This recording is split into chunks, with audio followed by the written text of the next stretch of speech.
Unë mendoj që sot ka fitu Republika. Republika e Shqipërisë? Republika si koncept. Pra Republika është një koncept... Po pse ka fitu Republika? Ja, po ta them tani. E para se rëzoi më në fund Ramën një institucion nga pikpamja kushtetuese dhe i vuri kufirin që ka një vit kuqe ku nuk mund të kalohet. Pra çdo vendim politik, nevoj politike, kapriço politike, mori sot një përgjigje nga më të mirat, më shembulloret që mund të njohi një republik si kjo që ne përpiqemi të ndërtojmë ose duam të krijojmë në mendsinë tonë. Pra 5 antar gjykatës kushtetuese dhe unë dua t'i them me emër: Sander Beci, Ilir Toska, Fiona Papajorgji, Marsida Xhaferllari, Mariana Semini kanë ruajtur sot Republikën, nuk kanë marrë thjesht një vendim. Këta kanë rrëzuar një njeri... Kanë ruajtur Republikën, thotë jo, po Republika u ka thënë në veprim. Republika s'ka thënë asgjë, Republika që nënkupton ti është me dhimbje koke, dhe ky skenari që e ka përgatitur Rama gjithë këtë se i intereson kështu është, nuk e di, mua më duket një marrëzi politike ta mendosh kështu. Se Rama pas ka përgatit këtë skenarin, po ndërkohë Rama dashka dhe shkarkimin, po dashka dhe shkarkimin. Pastaj rrugës e kuptoi që duhet shkarkimi. Domethënë kjo është një çmenduri politike që, okay, llogaritë politike janë gjë tjetër.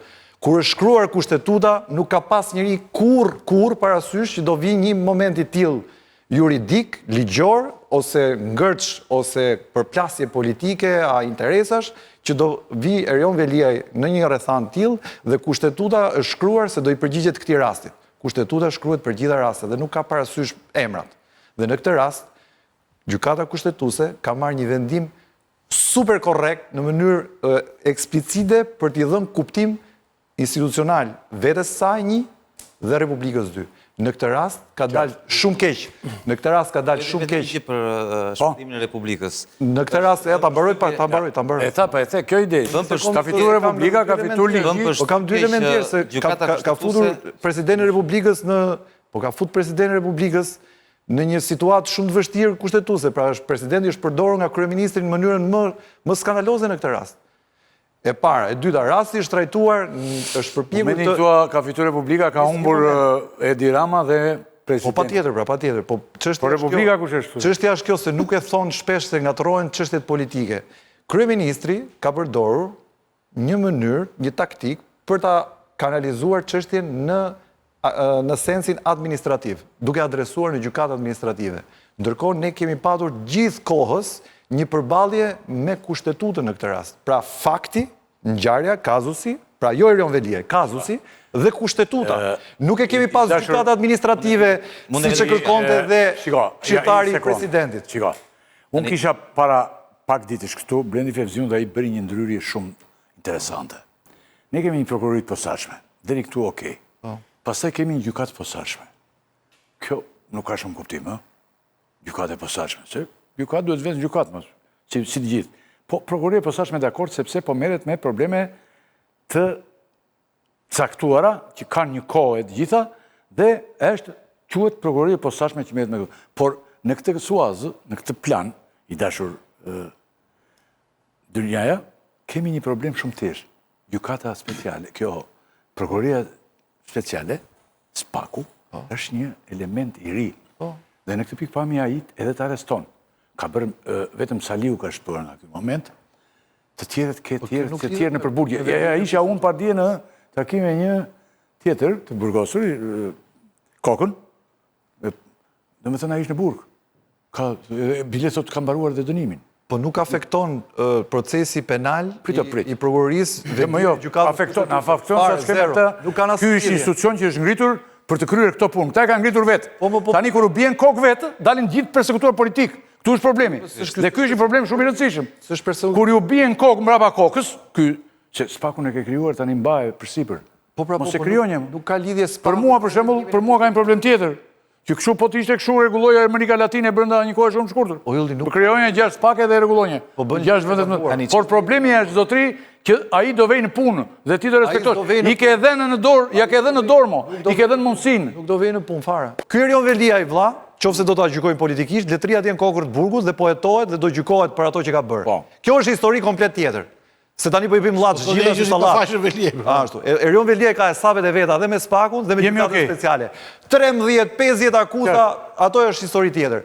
Shkarkimi i Erion Veliajt është akt kushtetues dhe është institucion që rregullohet nga kushtetuta kryetari i bashkisë o zotëri. Dhe është ignorancë totale juridike dhe politike që të ngatrosh një çështje politike me emrin e një personi dhe me rregullin dhe sistemin që ka gjykata kushtetuese në raport me kushtetutën. Është skandal kjo punë, ta lexosh gabim valla. Si politikan me qenë studenti vitit parë në fakultet drejtësisë e di që kushtetuta prevalon mbi ligjin, konventa ndërkombëtare është se da një përluj mëndë qolla, po thyemi nga inteligenca. Të kryet dy punë, dhe burgun dhe kryetar bashkje. Duhet a i dorin kokër burgun atje. Po, ti do jetosh tu. Ti do jetosh tu. E kemi të shkruar në kushtetutë. Ti thua Erion Velia të kryet dy punë, dhe burg dhe kryetar bashkje. Nuk është shkruar në kushtetutë që të shpëtojmë Erion Velia. Nuk është shkruar as vend në kushtetutë. As të ndihmoj me Diramën, as ti prishet vend me Diramën. Nga dy fjalë të gjithë. Jo, ja kam një pyetje. Me ignorancë. Ja një sekond. Ignorancë. Po të le tani. Ignorancë më të madhe se të mbrosh të korruptuarit. Vazhdoni, jepini sinkron, ju jeni sinkron me Diramën. Opozit, që është sinkron me Diramën. Si sot unë s'kam pa. Si sot sinkron opozit me Diramën, unë nuk kam pa. Jo, jo, kundër Diramën, se këta thonë e bëri... Opozit që nuk përshëndet e bëri e Dirama, po thonë edhe Qori dhe ky. Barjera në e Diramën. Edhe Arlin Qori dhe ky thonë e bëri e Dirama. Tani, ka tre antarë të gjykatës kushtetuese, nga cilët disa prej tyre kanë votuar gjithmonë kundër qeverisë. Ta të tre, lexoj. Dakord? Kanë votuar ta? Apo programës, lexoj pak ata të tre. Sonila Bedja. Ta të tre janë kundër ta të tre këtu. Janë kundër Ramës apo kundër Ramës? Të paktën dy. Sonila Bedja. Është Ramës Sonila Bedja. Po këta të tre janë gjithë sinkron o burr. A tregon që janë sinkron, si Sonila Bedja është me Ramën. Opozit janë sinkron të i vendimi. Sonila Bedja është me Ramën. Po lëre mos na lot i emër, ke tre emra aty.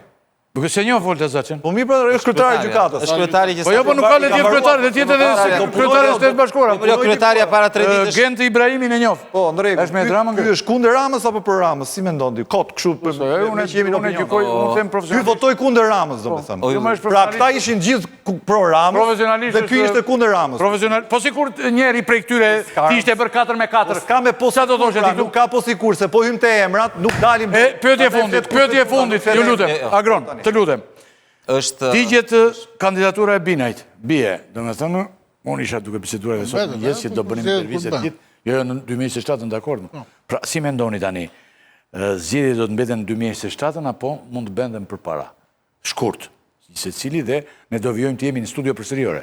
Ne do të rimarim këtë temë se tani këto gjëra ndodhin në vendin ku jetojmë, në popullatën tonë.